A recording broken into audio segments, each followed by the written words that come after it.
حدیث پاک میں ہے اللہ کے رسول علیہ السلام نے فرمایا ہر چیز کو کہ زنگ کو دور کرنے کے لیے کوئی چیز ہوا کرتی ہے، اور دل پہ جب زنگ لگ جاتا ہے تو دل کے زنگ کو اللہ کا ذکر دور کرتا ہے۔ تو اللہ تعالیٰ نے فرمایا نا کہ دل کی آنکھیں اندھی ہو جاتی ہیں، تو دل کی آنکھیں اگر کسی کی اندھی ہو جائیں، نیک کاموں میں دل نہ لگے، تو اس کو چاہیے کہ اللہ کا ذکر زیادہ کرے تاکہ دل کا زنگ دور ہو جائے، زبان کو سلامت رکھے، آنکھوں سے فالتو کام نہ کرے اور کانوں کو سنبھال کر کے رکھے، پھر اس کو اللہ تعالیٰ عبادت کی لذت عطا فرمائے۔ حضرت ابو عبداللہ انطاقی رحمۃ اللہ تعالیٰ علیہ نے فرمایا دل کا علاج 5 چیزوں سے ہوتا ہے۔ ایک، نیک لوگوں کی صحبت۔ اگر دل اندھا ہو جائے نا تو نیکوں کے پاس میں بندہ بیٹھے تو اللہ تعالیٰ نیکوں کی صحبت کی برکت سے اس کے دل کو زندگی عطا فرما دیتا ہے، اور نیکوں کی صحبت تو اتنی بابرکت ہے، وہ خالی ایک نظر جب دل پہ ڈال دیتے ہیں نا تو 50 سال کا بگڑا ہوا انسان بھی جو ہے وہ سدھر جایا کرتا ہے۔ اور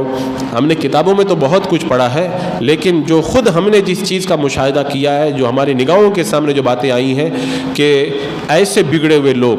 بہت ساری انہوں نے تقریریں بھی سنی، بہت سے علماء سے بھی ملے، لیکن اپنے علاقے کے بہت بڑے بگڑے ہوئے لوگ تھے۔ حضور تاج الشریعہ رحمۃ اللہ تعالیٰ علیہ کسی پروگرام میں تشریف لائے، حضرت کو دیکھا تو انہوں نے اپنی زبان سے کہا کہ آج پہلی مرتبہ کسی عالم کو دیکھ کر کے دل کی دنیا بدلی، اور پھر ایسا سدھرے نا کہ کبھی گناہوں کی طرف بڑھنے کی ان کی رغبت بھی نہ ہوئی۔ تو یہ اللہ والوں کو دیکھنے کی یہ برکتیں ہوا کرتی ہے۔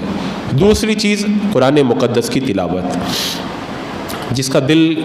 اندھا ہو جائے، دل سیاہ ہو جائے، تو اس کو چاہیے کہ وہ قرآن مقدس کی زیادہ تلاوت کرے، کیونکہ قرآن کی تلاوت سے دل کا میل ختم ہوا کرتا ہے۔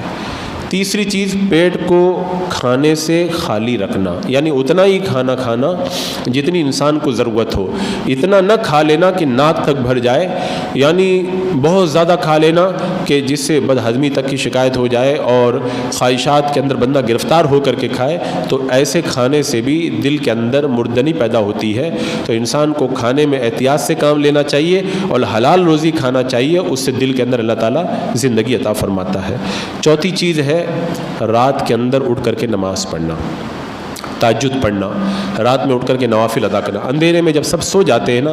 بندہ اس وقت اٹھ کر کے جب نماز پڑھتا ہے اس کا دل زندہ ہو جاتا ہے۔ حضرت سیدنا جنید بغدادی رضی اللہ تعالیٰ عنہ کے وصال کے بعد آپ کو کسی نے خواب میں دیکھا، پوچھا کہ کیا ہوا؟ کہا کہ جتنے اشارات تھے، جو نکات تھے، باریک باتیں تھیں، سب چلی گئیں۔ یہاں پہ اگر کام آیا تو رات میں اٹھ کر کے 2 رکعت نماز پڑھنا کام آیا یہاں پر۔ تو یہ رات کی نماز سے بھی دل اللہ تعالیٰ زندہ فرما دیتا ہے۔ فرماتے ہیں حضرت ابو عبداللہ، 5ویں چیز، سحری کے وقت میں رونا۔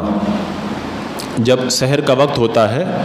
صبح صادق سے پہلے یا صبح صادق کے وقت، اس وقت بندہ جب روتا ہے، اللہ کی بارگاہ میں دعا کرتا ہے نا، تو اس وقت کی جو ہوائیں چلتی ہے نا، وہ ہوائیں ان دعا کرنے والوں کی دعاؤں کو اٹھا کر کے اللہ کی بارگاہ میں لے جاتی ہے، اور اس وقت جو بندہ روتا ہے نا، اللہ تعالیٰ اس کو بہت پسند کرتا ہے۔ قرآن پاک میں فرمایا نا وَالْمُسْتَغْفِرِينَ بِالْأَسْحَارِ، سحری کے وقت میں جو